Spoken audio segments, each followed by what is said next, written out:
সদৌ ভিত্তিত ৰংমেলা প্ৰতিভা সন্ধানী 21তম বৃত্তি পৰীক্ষা অনুষ্ঠিত সমগ্ৰ অসমৰ লগতে নগাঁও মৰিগাঁও জিলাৰ বিভিন্নখন বিদ্যালয়ত আজি সদৌ ভিত্তিত ৰংমেলা প্ৰতিভা সন্ধানী 21তম বৰ্ষ বৃত্তি পৰীক্ষা অনুষ্ঠিত হৈছে নগাঁও জিলা ভকতগাঁও মণিপুৰটোপ উচ্চন আলি জাতীয় বিদ্যালয়ৰ পৰা প্ৰায় 30 গৰাকী আৰু মৰিগাঁও জিলা শংকৰদেৱ শিশু নিকেতন ধৰমতলৰ পৰা প্ৰায় 40 গৰাকী ছাত্ৰ ছাত্ৰী এই পৰীক্ষাত অৱতীৰ্ণ হৈছে দুটা কেন্দ্ৰত অতি নিয়াৰিকৈ পৰীক্ষাসমূহ অনুষ্ঠিত কৰি শেষত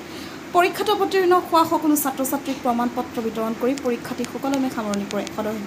আমাৰ সংবাদৰ ফলৰ পৰা সমূহ পৰীক্ষাৰ্থীক আন্তৰিক শুভেচ্ছা প্ৰদান কৰিলো উক্ত পৰীক্ষাটোৰ সঞ্চালকে কি কয় শুনোৱা হওক ৰহাৰ পৰা সাংবাদিক নৱজ্যোতি ফিয়া ৰিপোৰ্ট MK নিউজ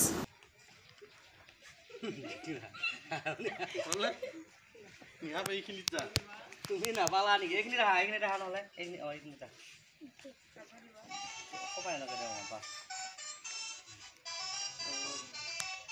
মেলা শিশুবাণী প্ৰতিভা সন্ধানী বৃত্তি পৰীক্ষা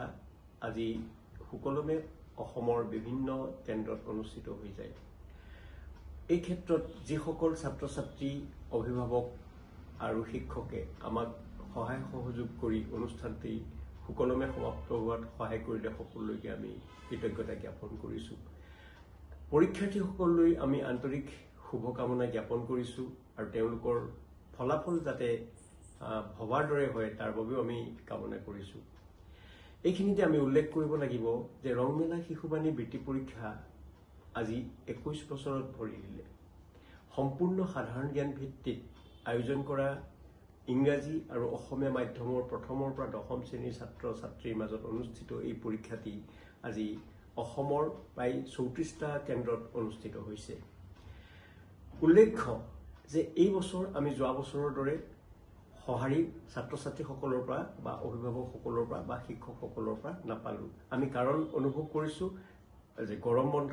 আৰু স্কুলবিলাকত সঘনাই হৈ থকা পৰীক্ষাৰ কাৰণে আমিও তেওঁলোকৰ লগত পোনপটীয়াকৈ যোগাযোগ কৰিব নোৱাৰিলো যি হওক ভৱিষ্যতে আমি এনে ধৰণৰ সাধাৰণ জ্ঞানৰ প্ৰতিভা সন্ধানী বৃত্তি পৰীক্ষাত তেওঁলোকক অংশগ্ৰহণ কৰিবলৈ অনুৰোধ জনাও এই কাৰণে যে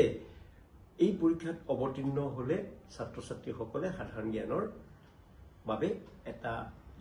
মোটা সংখ্যক প্ৰশ্নোত্তৰ সাজু কৰি ৰাখিব পাৰে যিয়ে ভৱিষ্যতে যিকোনো সাক্ষাৎকাৰত অৱতীৰ্ণ হ'বলৈ সাহস যোগায় তাৰ পাছতে মই পুনৰবাৰ অনুৰোধ জনাব বিচাৰিছো যে আমাৰ এই অনুষ্ঠানটি ৰংমেলা শিশুবাণী প্ৰতিভা সন্ধানী বৃত্তি পৰীক্ষাৰ যিসকল সমন্বয়কে অসমৰ বিভিন্ন প্ৰান্তত বিভিন্ন ধৰণে সহায় সহযোগ কৰি ছাত্ৰ ছাত্ৰীসকলক অনুপ্ৰাণিত কৰি তাৰ বাবে মই ধন্যবাদ জনাইছো তাৰ পাছতে শিক্ষকসকলক বা অভিভাৱকসকলক তেওঁলোকৰ সন্তানটিক যে এনে ধৰণৰ পৰীক্ষাত অৱতীৰ্ণ হ'ব লাগে সেই বিষয়ে তেওঁলোকে কৰা মতামতৰ বাবেও আমি অশেষ ধন্যবাদ জনাই আজি অনুষ্ঠানটি পৰীক্ষাটি সফলতাৰে সমাপ্ত কৰাৰ কাৰণে পুনৰবাৰ আটাইলৈকে ধন্যবাদ জ্ঞাপন কৰি নমস্কাৰ জনাইছো